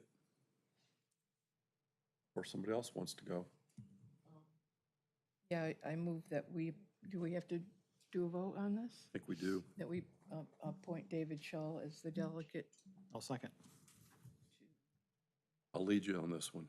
All in favor? Aye. No. Yeah, aye. Any opposed? Good. All right, thank you. Next up, Council Technology Reimbursement. Alex again. So back in January, the board asked staff to develop a policy regarding some sort of technology stipend reimbursement. There was some discussion. And so what we're recommending to you all night as the option, if you do want to consider this, is to go forward with a reimbursement. This will allow the council members to select the technology that they see fit, support them in their job duties, and allow the town to reimburse you. There, from a tax standpoint, we thought that might be the cleanest way to do it. So the reimbursement amount that's being proposed is $600 per council member per term for technology needs. So what this would result in future years is a budget cost every 2 years of either $1,200 or $3,000. You may ask, why is that different? It's, well, we have 2 members that are up in any given cycle, and then the remaining 5 on the other. So that's why it would be kind of differentiation there. So looking at the policy, that would probably make a little bit more sense. So as mentioned before, it would be $600. That would be the reimbursement amount. So if something you buy costs $354, the council member wouldn't be reimbursed $600, you would be reimbursed $354. And this is set up to say that this board, essentially you could do this because it's the start of a new policy, even though terms may be ending or not in your first year of terms. However, beginning December of 2025, the reimbursement can only use once per term during the first year of the term. So a member is elected, you're at the beginning of your term, and within that first year, you've got an eligible window to submit the reimbursement. How would that process work? Well, the council member, he or she, would choose the piece of technology, let's just say an iPad, and pay for it out of your own pocket. The elected official would need to bring the receipt along with a brief written justification of how the equipment supports their duties. That would be totally up to the discretion of the council member to justify that. Staff wouldn't look at it and question them. We just would want that for documentation purposes and auditing purposes. So again, we would be starting it earlier under this proposal. That's the feedback we got, that it would be better to start for this board now, and then once the new election happens, you would restart it, so it would only be the first year of a given term. So happy to answer any questions that you may have or to fade into the background. So, I mean, $600, I'm assuming then it's whatever it's technology, it does not have to be under $600. So, I mean, yeah. That's right. So let's just say a council member got a $1,200 piece of equipment, then they would submit, and then the town would reimburse them for $600 in that situation. So if it was less than that, it would be the exact amount, but no more than $600. Okay. And I've already asked you my other question, but I'll ask it out loud here.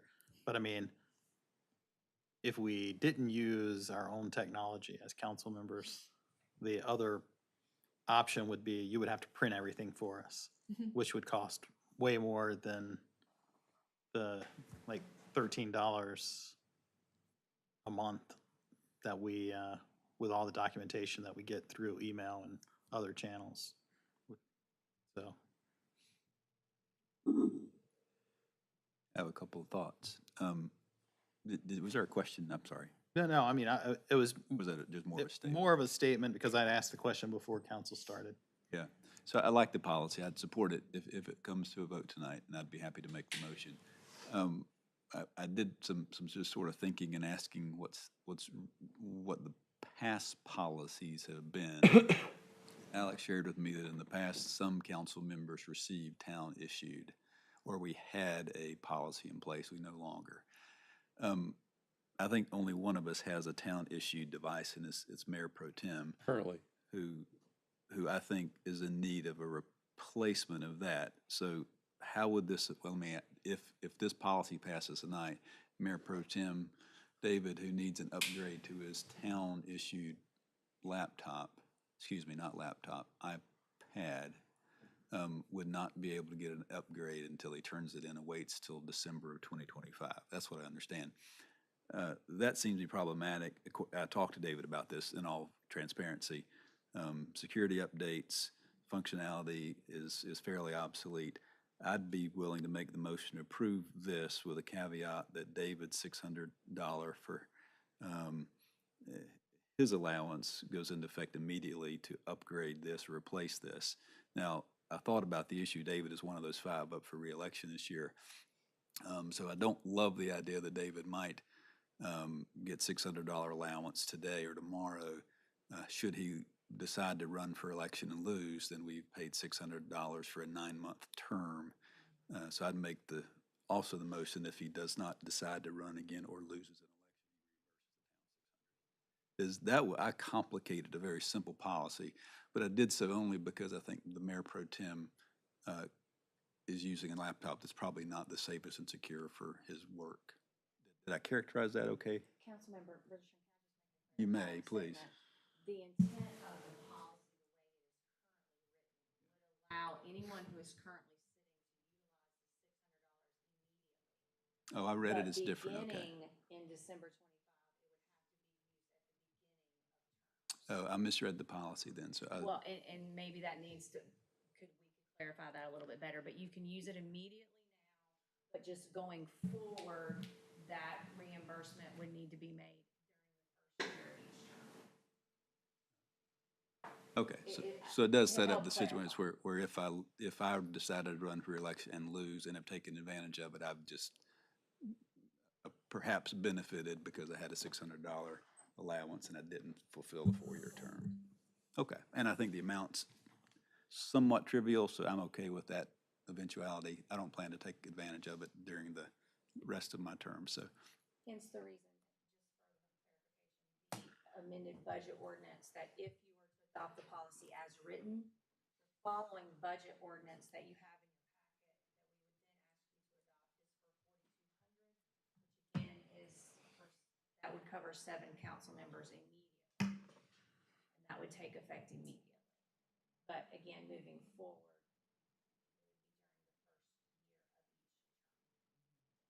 So this budget that's coming up would need to have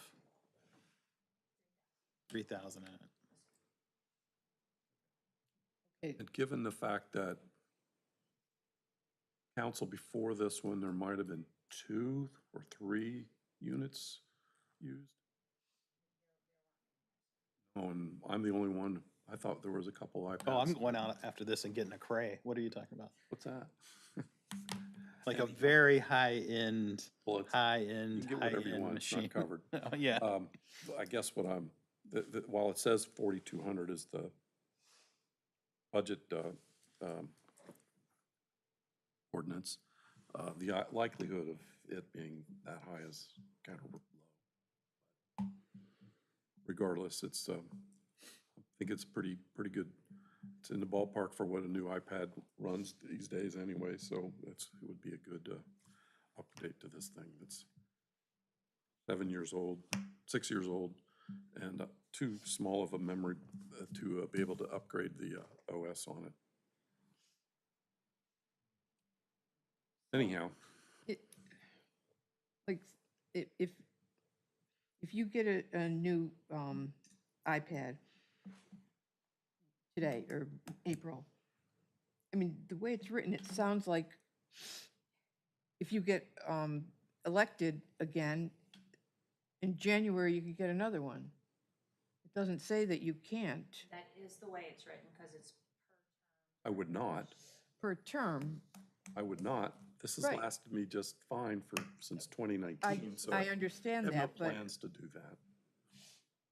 I'm not saying you, I'm saying Brad would do that. More like, I hadn't thought about that, but thank you. Except for, I'm not up for reelection. oh, yeah. You okay? Yeah, I'll voice probably what might be some concern from other people as we raised taxes last year. So I'm just want to point that out that I'm trying to be cognizant. I don't think that this is frivolous. I think this is needed. I think we already know from our pay study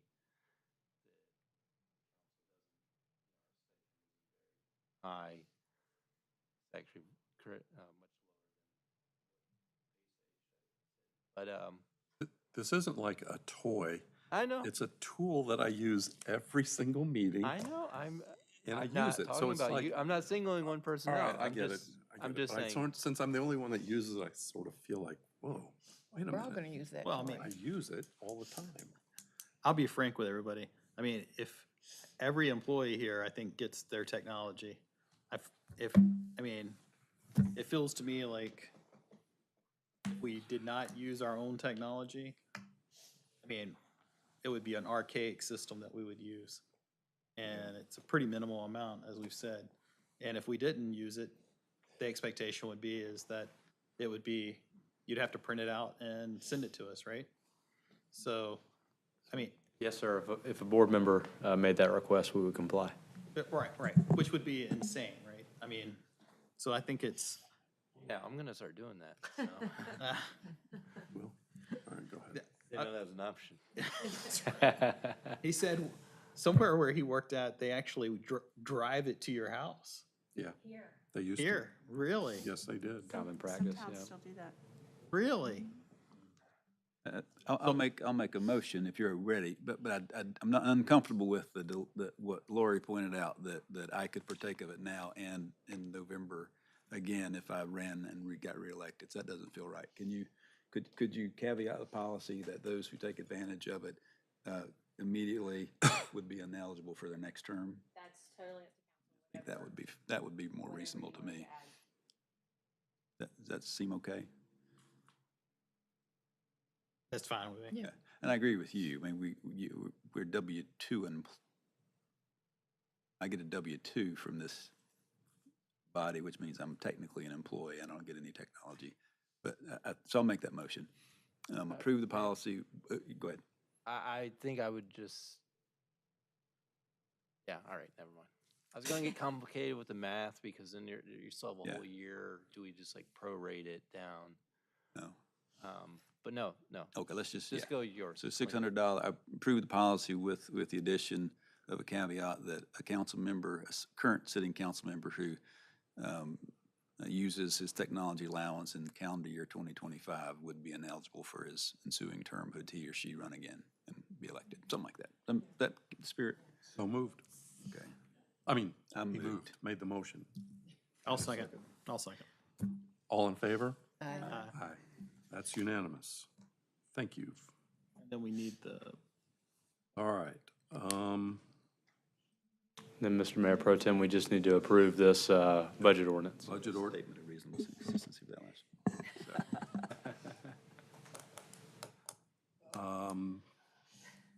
We've got the budget ordinance 14, council technology policy. Do I have a motion? Oh, the budget ordinance? Yes. Did it change a little bit just then? No. Fill out for this year. so, I recommend the approval of budget ordinance number 14. Recommend or you motion it? Didn't? Motion it. well, I'll second it regardless of what. Second his recommendation. Yeah, All in favor? aye. All right, thank you all for getting through that. Just wanted to push us back over. Yeah. Aaron, you are up. Yes, sir. Waste Connections Contract Amendment. The last time we spoke to council about the solid waste contract, we asked if there was interest for us to investigate and possibly negotiate an additional extension on the contract. So that's what we've done, and that's what we're bringing back to you. We have negotiated with Waste Connections for the following in a contract amendment. The contract amendment includes one additional town-initiated 3-year extension on our contract. It includes one additional bulk pickup per year. That would make it for the town where there's a quarterly pickup. Right now, we have 3 per year, and we kind of skip the winter season, if you will. But by adding this additional bulk pickup will then be quarterly. And this also defines, and this was more for staff, in our original contract, as you know, the fee goes up per CPI each year. But it was silent about when we pull CPI, what exact index we're using, et cetera, et cetera. So it got a little weird sometimes. When are we pulling the CPI number? And there's a million CPI indexes. Which index do we use? So we did get them to agree that we will be able to pull CPI at a specific time so that we will have those numbers for budget discussions for the following year, and we just define the CPI index that we will be using. That is purely just a clarification on the original contract. So we would have it pick up now in the winter? Yes, ma'am. Once we approve this contract amendment, that would add the bulk pickup in the winter months. Okay. Any other questions? When does this start? This would go in effect as soon as we sign it. Okay. Yeah. Okay. Do I have a motion to approve this extension? So moved. All in favor? Aye. Excellent. All right, now we move the school zone speed limit to 11A. So that is next up. And that would be Kevin. Evening, council.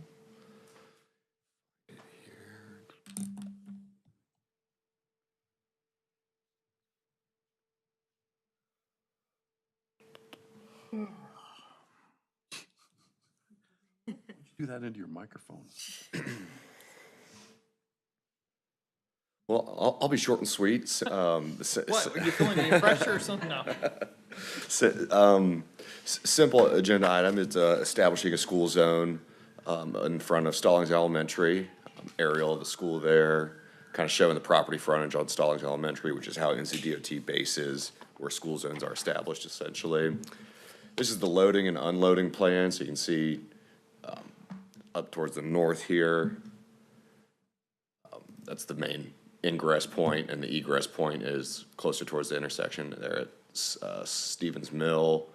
And then ultimately, this is the proposed approximate limits of what the school zone is going to be established at. It'll drop the speed limit from 45 to 35 during regular 30 minutes before and after regular school hours. So currently, school starts at 7:30, ends at 2. So the school zone would be established from 7 a.m. to 2:30 p.m. I think some of the kids, I think it's open till 3. My neighborhood gets home like 3:10. So I'd say go to 3. This is, well, I'm not, I can request NCDOT. This was just something when, basically, we had to request NCDOT for this school zone establishment. So ultimately, they analyzed the situation based off of, I worked with Assistant Chief Perry to get some of those hours, the school hours. And I believe he got them directly from, was it the principal? Yeah, directly from the principal of Stallings Elementary. So all that information was taken into consideration for the school zone request. The hours, or do we set hours, or does the state go by? I believe, and that's a good question. I didn't ask too much into it. Ultimately, they analyzed it, sent us this certification, and established with this proposal right here. This description is what they proposed.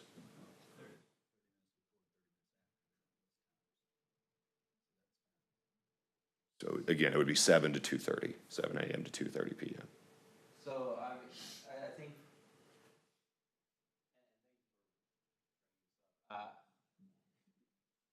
concerns I had was when I was first reading through it, I thought this was gonna go till 6. So, it's.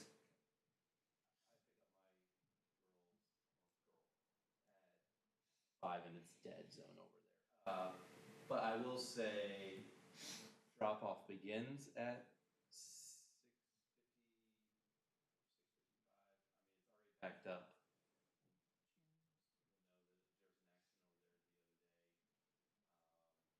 I mean, I think that WOW technically starts at 7:30. Or maybe even before 7, because the lines already start forming. Sure.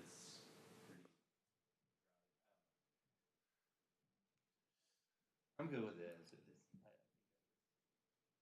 I was just wanting a little bit of education. What exactly, is this changing the speed limit, or is it just creating a zone where if you are speeding with this zone, you're gonna get a higher penalty? I guess, I didn't quite understand, what are we actually, what's actually happening? Ultimately, it just changes the speed limit during this time range, during regular school days. So you would be speeding if you're going more than 35 miles an hour throughout this. And presumably, typical traffic laws would apply. So it's 45 over there now? It's 45 currently, yes. Chief Franks, are there additional penalties for speeding in a school zone? Yes, there's enhancements to the speeding suspension license, that sort of thing. Okay. Awesome. Thank you, Chief. There's a map here. Kevin, on this one map that has the red line on Stallings Road, is that where we're proposing, not the other streets? Just Correct. that? And I asked NCDOT that, and basically because there's only driveways on this segment of Stallings Road, that's why this is the only area where the school zone is proposed. Why haven't they Okay. done this before? That's a good question. I honestly think it's, Are we having problems with speeding? This was, when I first met with the school administrators, they were asking the same question, why was there not a school zone here? They have a good answer for it, and Kevin and I had spoken, and he said that DOT was looking at moving the speed limits. I said, what a great opportunity to try to get a school zone implemented. We confirmed with Laura Gaddy, do you still want that there? And they're like, yes. Kevin did all the DOT engineering things to make it happen. So. yeah, the catalyst was really, if you recall the last meeting, we changed that small segment of Idlewild, the speed limit on that, and that's really what kind of kicked off this school zone discussion with NCDOT. Aren't most school zones 25? NCDOT's policy is you reduce it by 10 miles an hour of the posted speed limit on that road. So it's 45 posted out there currently. So they drop it to 35. I can't imagine anybody being able to go very fast. You know, there's a stop sign there, so you're either coming off the stop sign or slowing down to go into it. I think it's people coming around. Probably come south, yeah. They'll come Yeah. flying around that From corner. Idlewild. If you're pulling out, you don't see them. Yeah. I'm all in favor of this, but has there been an uptick in activity, problems, accidents there? We haven't had any, I mean, I think, I can recall maybe one accident, it was somebody pulling in and someone pulling out of the school, so it wasn't a speed related accident. So no, we haven't had a large number of traffic accidents out there. Well, thank you. I guess I was more out of curiosity, but I'm still in favor of this. I think that around the school, especially in elementary school, no, especially around any school, high school, with all those beginning drivers, yeah. Let's, do I have a motion to approve this? So moved. We approve the school speed zone on Stallings Road. Oh, second. Second, all in favor? Aye. Excellent. Thank y'all. All right, one more item. I'll make a motion to adjourn this meeting. Oh, is that what the item is? Yes, ma'am. Yes, Oh, boy. you'll have a second, of course, somebody's gonna. All in favor? Aye. Thank you. Every year when it happens. Max.